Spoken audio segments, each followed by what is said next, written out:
요한복음은 이러한 당시의 사람들의 의도를 순수하게 수납하지 않았습니다. 요한복음은 당시 백성들이 가진 믿음의 진정성을 솔직하게 밝혀줍니다. 예수님의 이름을 믿었다는 것, 순수하지 않게 보는 거예요. 이와 같이 예수님을 믿고 천국 간다는 건 결코 단순한 일이 아닙니다. 그러기에 요한복음은 단순히 예수님의 이름만 믿은 자들을 향해 그의 이름만 믿었으나 뒷맛을 남기는 겁니다. 값없이 받은 구원이라는 그 개념은 우리가 값을 치를 수 없을 만큼 너무 값진 거라 우리의 값으로 헤아릴 수가 없다는 의미의 값없는 은혜이지, 공짜로 나눠줘서 아무나 가져가는 값싼 은혜가 아닙니다. 요한복음의 서론과 같은 이 짧은 이야기에 일관된 증언을 유지하고 있습니다.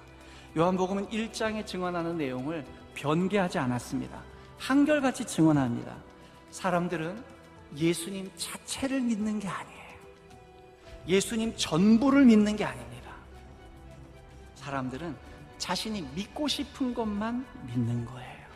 예수님의 명의만 필요한 거예요. 예수의 이름이 구원자라는 것, 예수님의 이름만 필요한 거예요.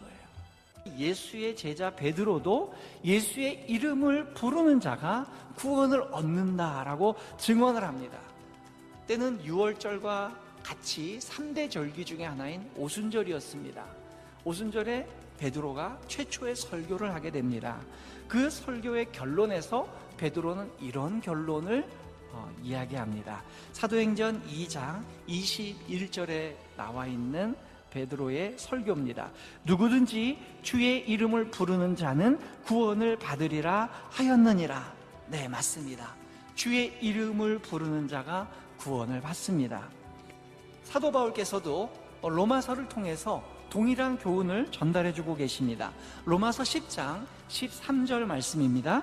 누구든지 주의 이름을 부르는 자는 구원을 받으리라. 바울 역시 주의 이름을 부르는 자가 구원을 얻는다는 증언을 하고 있습니다.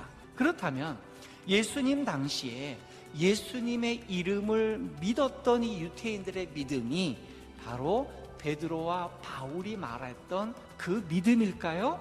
분명 주의 이름을 부르는 자는 구원을 받는다고 했는데 왜 요한복음은 주의 이름을 믿는 자를 수준 낮은 믿음을 가진 사람이라고 그렇게 해석하냐는 거예요. 이 부분을 어떻게 조화를 일으켜서 해석할 수 있냐는 거예요. 단순히 말의 표현에만 갇히면 구원론에 있어서 심각한 착각에 빠질 수 있습니다.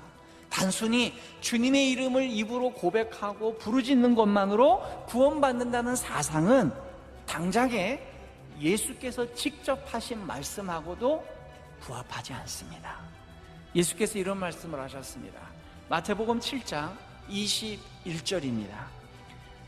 나더러 주여 주여 하는 자마다 다 천국에 들어갈 것이 아니요 다만 하늘에 계신 내 아버지의 뜻대로 행하는 자라야 들어가리라. 여러분, 마태복음이 전하는 말씀에 주목해야 됩니다. 예수님이 직접 하셨습니다. 명백하게 이렇게 말씀하십니다. 주여 주여 주의 이름을 부르는 자들이 등장합니다. 근데 그들은 천국에 들어갈 수 없답니다. 그렇다면 앞선 베드로와 바울의 고백과 예수님의 이 고백은 어떻게 조화를 이룰 수 있냐는 거예요. 제자들인 베드로와 바울이 스승인 예수님의 뜻을 곡해한 걸까요? 잘못 해석한 걸까요? 절대 그렇지 않습니다. 사실 베드로와 바울의 설교도 예수님의 가치관하고 맥을 같이 합니다. 문제는 이 구절을 읽는 독자들의 태도가 문제가 되는 거예요.